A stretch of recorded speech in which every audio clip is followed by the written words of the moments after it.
पारशिवनी तालुक्यातील जुनी कामठी ग्रामपंचायत हद्दीत जलजीवन मिशन पाणी पुरवठा योजनेअंतर्गत नवीन पिण्याच्या टाकीचे काम 2 महिन्यापासून रखडलेले आहे। एका वर्षापूर्वी ठेकेदाराने जुनी कामठी येथे नवीन पिण्याच्या टाकीचे बांधकाम सुरू केले होते। टाकीचे काम पूर्ण न करता गावातील रस्ता खोदून व घरगुती नळ कनेक्शन फोडल्याने पाण्याची समस्या निर्माण झाली आहे।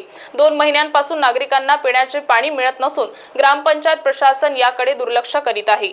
आमदार आशिष जयस्वाल यांच्या आदेशाला अधिकाऱ्यांनी खेळाची टोपली दाखवली आहे। ठेकेदाराने निकृष्ट दर्जाचे काम केल्याने जुनी कामठी गावात पिण्याच्या पाण्याची समस्या मोठ्या प्रमाणात निर्माण झाली आहे। ग्रामपंचायत सरपंच सविता इरपाते यांनी तात्काळ पुढाकार घेऊन समस्या सोडवावी अशी मागणी नागरिकांनी निवेदनामार्फत केली आहे।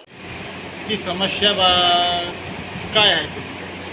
ही समस्या जेव्हापासून गावामध्ये जलजीवन मिशनचं काम चालू झालं आहे, कॉन्ट्रॅक्टर ज्यांनी घेतलं आहे त्यांनी जो त्रास दिला आहे, जे ठेकेदार आहे त्यांनी खूप त्रास दिला। प्रत्येक वेळेस मी लोकांची तक्रार आली की आमच्या इकडे हे कनेक्शन दिलं नाही किंवा पाईपलाईन जी आहे ती व्यवस्थित नाही। मी प्रत्येक जागी ठिकाणी जाऊनसुद्धा ते काम केलं, पण ते ठेकेदार पण ऐकत नाही। त्या मॅडम जी मातनकर मॅडम आहे जलजीवन मिशनच्या ज्या, तेही ऐकायला तयार नाही। हो मॅडम आम्ही करून घेतो, त्यांना सांगत आहोत फोन करून, फक्त एवढं मला आश्वासन देतो। ठेकेदार पण ऐकत नाही।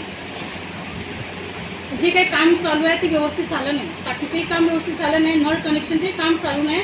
तो कंटिन्यू म्हणतो ठेकेदार की माझ्याकडे लेबर नाही आहे, तुमच्या गावामुळे आमची लेबर त्रासले आहे, त्याच्यामुळे तुमच्या गावातलं काम हे हळूहळू चाललं आहे। बाकीच्या गावात कामं फास्ट पण झालं आहे म्हटलं, त्याला सांगितलं सुद्धा तो त्याची लेबर मिळतच नाही, टाकी अपूर्णच आहे। तर तुम्ही अधिकाऱ्यांना शिकायत वगैरे केली का? केली। त्या दिवशी मी स्वतः त्या ज्या कॉन्ट्रॅक्टर आहे त्यांना फोन केला मी की असा त्रास आहे, पण माझ्या गावामध्ये टाकी पूर्ण झाली नाही आहे, पाण्याचे कनेक्शन त्यांनी व्यवस्थित दिलं नाही आहे।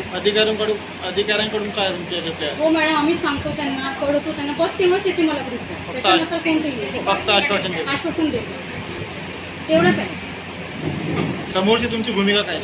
समोरची तेच की मी कुठपर्यंत जाऊ शकते या कामासाठी, माझ्या गावातलं काम कोणत्या लेवलवर चांगलं होईल ही माझी इच्छा आहे। लोकांची समस्या ही माझ्यापर्यंत न येता प्रत्येक घराला पाणी मिळायला पाहिजे, प्रत्येक घराला कनेक्शन दिलं पाहिजे त्यांनी। जेव्हापासून या जुन्या कामठीमध्ये ह्या पाण्याच्या टाकीचं काम चालू झालं तर त्या ठेकेदारानं हर जागी खोदकात करून सन्यांनी पुराणी पाईपलाईन फोडून ठेवली आणि फोडून ठेवली जे जाईन बी बरोबर त्यांनी जोडले नाही, ते आतापर्यंत वर्षाच्या वर झाले, आता बी जाईन खुले आहे। आणि त्यामुळे गावामध्ये पाण्याची एवढी भीषण समस्या आहे की पाणी बरोबर भेटत नाही। त्याच्यासाठी आम्ही वारंवार सरपंच मॅडमकडे गेलो। सरपंच मॅडम म्हणतात की आम्हाला कोणी इंजिनियर नाही ऐकत। त्याची कंप्लेंट आम्ही आमचे आमदार रामटेकचे माननीय आशिषजी जयस्वाल यांच्याकडे तक्रार दिली आणि त्या तक्रारीवर तुरंत आमदार साहेबांनी पारसुनी येथील डेप्युटी इंजिनियर यांच्यासोबत चर्चा करून बोलले। ते बोलल्यानंतरच गावातले काही जॉईंट त्यांनी सुधरवले, पण ते बरोबर नाही सुधरवले, त्याच्यामुळे दूषित पाणी गावामध्ये आहे। आणि तेव्हापासून समस्यामुळे तुम्हाला कोणता त्रास आहे? सर्वात मेन मोठा त्रास म्हणजे आम्हाला पाणीच मिळत नाही। सरकारी नळाचंही पाणी नाही मिळत, पाईप लावून ठेवते गावातले लोक, आम्ही पाण्याला कुठं जाऊ?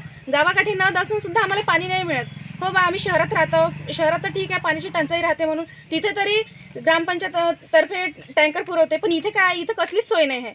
कचऱ्याची गाडीसुद्धा नाही आहेत गावामध्ये, नाला किती भरून राहते पावसामुळे, आम्हाला एवढी दुर्गंध आहे तिथून, इतके मच्छर वगैरे त्रास देते। मग आमची जी समस्या आहे, आम्हाला एवढं जो इश्यू होते, मग आम्ही कोणाकडे जाऊ? ग्रामपंचायतकडे गेलं तर तिथच्या कर्मचाऱ्याचा टाईम आहे 10 ते 10:30, मग त्यांनी तिथं यावं, आम्ही 11 वाजतापासून तिथं, पण आजपर्यंत तिथं कोणीच नव्हतं आलं, मग आम्ही कोणाला सांगावं आमचे त्रास? तुमची काय मागणी आहे प्रशासनाला? आमची ही मागणी आहे की फक्त आम्हाला प्रॉपर नळ पाहिजे आमच्या घरी, कारण आम्हाला टॅक्स भरावंच लागते। घराचा टॅक्स देतो आम्हाला नळाचंही, मग तुम्ही आम्हाला नळाला पाणीच नाही देत, आम्ही टॅक्स कसं भरू? आणि काही मागायला गेलो आम्ही आता कसलं प्रमाणपत्र लागले किंवा रहिवासी दाखला आला, डायरेक्ट सचिव मॅडम म्हणते तुम्ही टॅक्स भरलं होतं का म्हणते। आता हे दादा गेले होते, त्यांनाच म्हटलं त्यांनी की तुम्ही टॅक्स भरलं होतं का म्हणून। मग आम्हाला तुम्ही पाणी द्या तर आम्ही टॅक्स भरू बरोबर वेळेवर, मग तुम्ही पाणीच नाही द्या तर मग आम्ही काय करू? कुठं जाऊ आम्ही पाण्याला? महाराष्ट्र TV 24 साठी ऋषभ बावनकर, कन्हान।